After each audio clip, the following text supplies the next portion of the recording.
Okay, so we're going to talk about sets of numbers today. If you notice in the picture, we have our Venn diagram, this lovely little colorful portion of it where there is natural, whole, integers, and rational. Then we have this other one out here, this gray circle, irrational. That is going to be a set of numbers that we do not study this year in depth.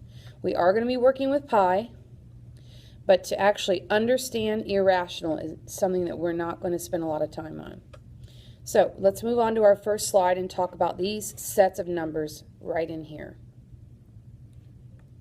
Our first step in the Venn diagram are the natural numbers. Now, reading the definition, our natural numbers are the counting numbers.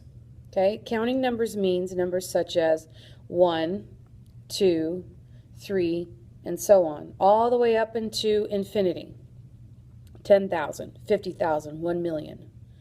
All right, so that is our natural numbers.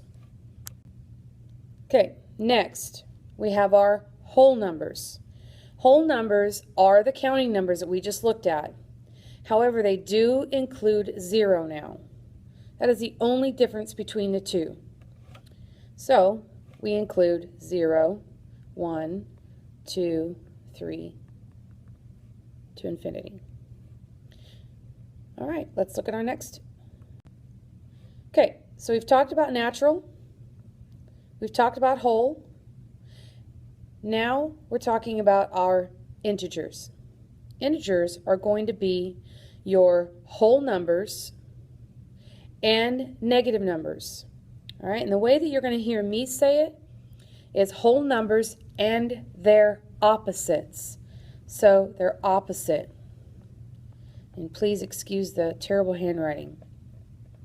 So integers are whole numbers and their opposites. So that would be -2, 2, -100 and 100. Okay, -50, +50.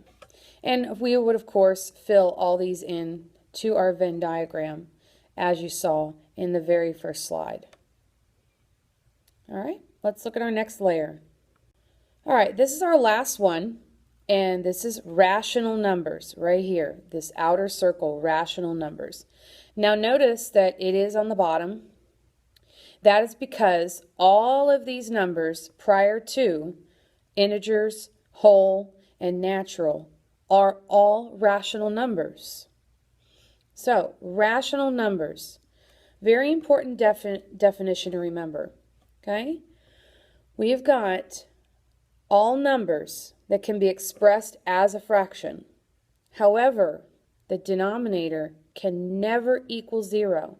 So let's say we had 2 over 0. Well, that will not work. You cannot have 0 in the denominator. All right? However, 50% is rational because that can be expressed as a fraction of 50 over 100 or as 1/2. Another one would be 1.25 because that is in fact 1 1/4.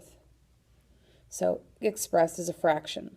So fractions, decimals, and percents, and all of the previous numbers that we just talked about are going to be rational numbers.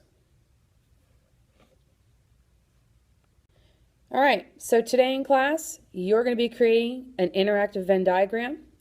You're also, with a group, going to classify a set of numbers onto a Venn diagram. Now, all of your work is going to be competitive, so be prepared. Now, if you didn't catch some of the things in this video, make sure you go back and pause and rewind and pause and take a look at it again. All right, your last thing you're going to do is you're going to reflect on all these different types of numbers that we just talked about.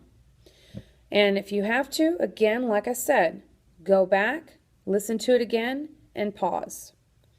And I want you to think about where these types of numbers are seen in the real world.